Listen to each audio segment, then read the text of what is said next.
রাসূলুল্লাহ সাল্লাল্লাহু আলাইহি সাল্লাম একটা ভয়ঙ্কর হাদিস বলেছেন। এই হাদিসটা যতবার পড়ি থরথর করে আত্মাটা কাঁপে। কিয়ামতের দিন আল্লাহ তাআলা অনেক শহীদকে বলবেন তুমি জাহান্নামে যাবে। সেদিন আল্লাহ তাআলা অনেক আলেমকে ডাকবেন, অনেক দাঈদেরকে ডাকবেন, অনেক দুআত ইলাল্লাহদের তিনি ডাকবেন। সে বলবে আল্লাহ আমি জাহান্নামে যাব, আমি তো রক্ত দিয়েছি তোমার জন্য, লিইলাই কালিমাতিল্লাহ, আমার দেহের তাজা রক্ত দিয়ে আমি শহীদ হয়েছি, জানাজা ছাড়া আমার দাফন হয়েছে, আমি তো জান্নাতে যাব। আল্লাহ বলবে না, তুমি শহীদ হয়েছ এই কারণে যে লোকজন তোমাকে বীর বলবে, বীর বাহাদুর। তো দুনিয়াতে তো তোমার বাহাদুর বলছে, তো তোমারে বিশাল যোদ্ধা ছিল, বাহাদুর ছিল, এই খেতাব তো তুমি পেয়েছো, আমার কাছে কিছু নেই, জাহান্নামে যাও, গো টু দ্য হেলফায়ার। অনেক দানশীলকে আল্লাহ বলবে জাহান্নামে যাও। সে বলবে আল্লাহ আমি জাহান্নামে যাব, আমি তো মসজিদ, মাদ্রাসা, এতিমখানা, বৃদ্ধাশ্রম এমন কিছু নাই যে বাকি রাখছি, শত শত মসজিদ আমি করেছি, আমি কেন জাহান্নামে যাব?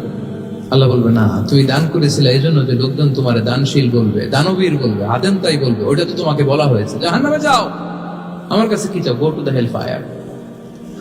সেদিন আল্লাহ তাআলা অনেক আলেমকে ডাকবেন, অনেক দাঈদেরকে ডাকবেন, অনেক দুআত ইলাল্লাহদের তিনি ডাকবেন। সেদিন অনেক দুআত ইলাল্লাহদেরকে ডেকে আল্লাহ বলবেন যে তুমিও জাহান্নামে যাবে। সে বলবে আল্লাহ কেন?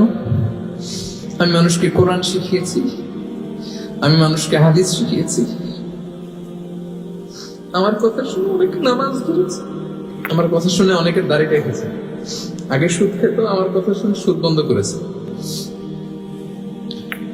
আমার কথা শুনে তো আল্লাহ এরা নামাজি হয়ে গিয়েছে। দ্য এন্টায়ার সোসাইটি সুদ বন্ধ করেছে, নামাজ ধরেছে, তারা ফরজ যাকাত দিত, আল্লাহ আমি কেন জাহান্নামে যাব? আল্লাহ বলবেন তুমি এই দাওয়াতি কাজ করেছো, লোকজন তোমাকে বড় আলেম বলবে, লোকজন তোমাকে বড় সেলিব্রিটি বলবে, লোকজন তোমার নামে তাকবীর দিবে, তোমাকে বড় আলেম বলবে, বড় দাঈ বলবে। এটা তো বলা হতো তোমাকে দুনিয়াতে, আল্লামা বলে ডাকা হতো তোমাকে, বাহরুল উলুম বলা হতো তোমাকে, জ্ঞানের সাগর, অনেক বড় দাড়ি, অনেক বড় সেলিব্রিটি তোমাকে বলা হবে এই দুনিয়া। তো যা চেয়েছো তা তো পেয়েছো, আমার কাছে কি চাও? আমার কাছে তোমার জন্য কিছু নাই, go to the hell fire,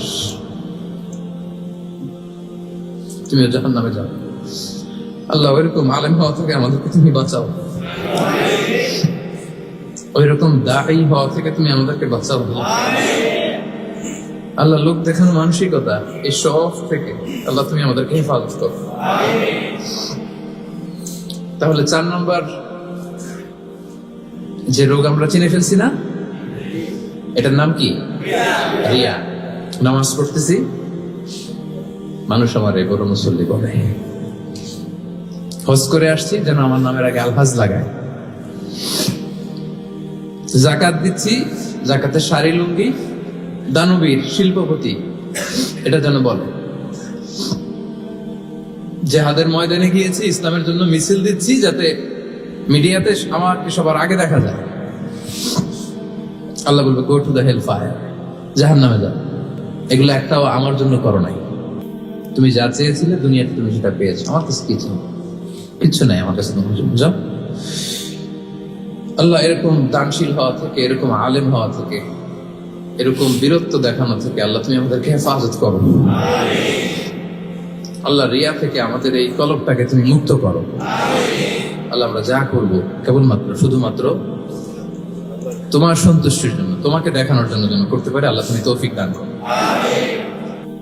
আল্লাযীনা হুম ইউরাউন, যারা এই লোক দেখানোর জন্য নামাজ পড়ে, রাসূল সাল্লাল্লাহু আলাইহি ওয়াসাল্লাম বলেছেন তাদের ধ্বংস, ফাওয়াইলুল লিল মুসাল্লিন, এই নামাজ আল্লাহর কাছে কবুল হবে না। রাসূল সাল্লাল্লাহু আলাইহি ওয়াসাল্লাম বলেছেন ইন্না আখাওয়াফা মা আখাফা আলাইকুম আশিরকুল আসগার, সবচেয়ে ভয় পাই তোমাদের ব্যাপারে শিরকে আসগার, সেটা কি? আর রিয়া, লোক দেখানো মানসিকতা, বড্ড ভয়ঙ্কর। সম্মানিত ভাইয়েরা, নামাজ পড়ে মুসল্লি বলবে, দান করতেছে এই উদ্দেশ্যে যে আমার দানবীর বলবে, হজে যাচ্ছে যেন আলহাজ বলে। আলহাজ কি বলে?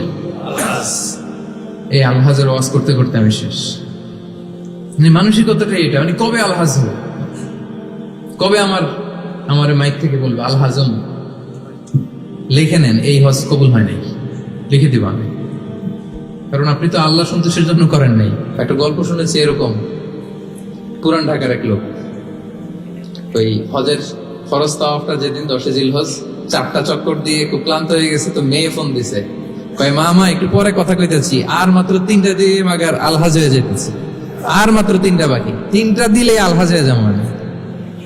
মানে বলতেছে মা তুই এখন ফোন দিস না আমারে, এই একটু অপেক্ষা কর, আর 3টা দিলেই আলহাজ হয়ে গেলাম। তো উনি আলহাজ হয়ে গেছে, 4টা দিয়ে রেস্ট নিয়া বলছে আর একটু পরে ফোন দে, আর 3টা দিলে কি এই আলহাজ।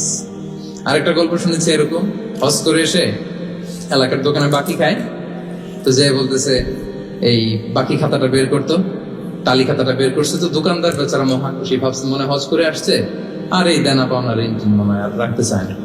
তো সে বলছে কলম নাই তোর দোকানে? কাজ। তো টালি খাতা নিয়ে ওর নাম ধরেন যে সদরুদ্দিন, তো সদরুদ্দিনের আগে বানান করে লিখতেছে আলহাজ। আলহাজ লেখে টালি খাতা দিয়ে আবার চলে গেছে। দোকানদার বেচারা তো বেগুন, কি ঘটনা কি? আমি বললাম হস্টেস করে আসছে আর ডানা পাওনার ঋণ এইসবগুলো রাখতে চায় না, খালেস মনে হয়ে গেছে। তো ও দোকানের টালি খাতা বের করছে যে ওই জায়গায়ও যে আমার নামটা আছে ওইটা আলহাজ থাকতে হবে, লিখে দিলাম, এই হজ কবুল হয়নি। আর রিয়া, লোক দেখানো মানসিকতা।